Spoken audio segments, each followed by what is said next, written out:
Sure, when we look at rehab in general, we all know there's a natural healing process that the body goes through. So from the first 3 days through up to 21 days, 25 days research shows us, it's what we call an inflammatory process. And so the body, all of us have to go through that. Depends on age, depends on health, depends on a lot of different factors on how long that will last, but it's normally within 3 to 21 and 25 days that we see that inflammatory.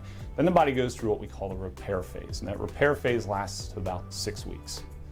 Then from there, it's a remodeling phase. Well, we know that early motion is critical to help both from that recovery and repair aspect to stimulate the healing process. The problem is sometimes we're limited in what we can do, particularly when we look at repetitive motion, that we want to be careful that we don't stress the tissue too far, that we recreate the inflammatory process. But we have to stress it enough because the tissue needs enough load to stimulate that healing process at a cellular level.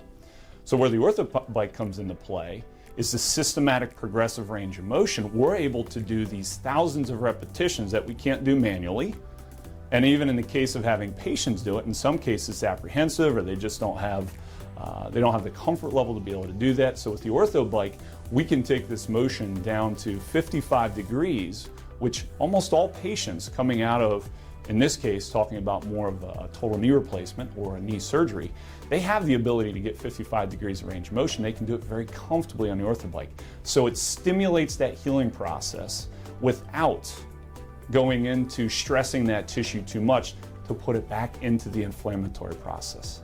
So this has been a great bridge for us to be able to do multiple repetitions in a very comfortable, low pain way, make sure we're not causing any type of compensatory strategies and increased tone along the way. That's one of the major issues that we deal with in therapy is the high tone because of the pain that they have. We don't want to exercise in the pain. We want to avoid that pain. We want to get them to move as much as they can, but avoid the compensatory strategies that occur. And this gives us a great way to do that.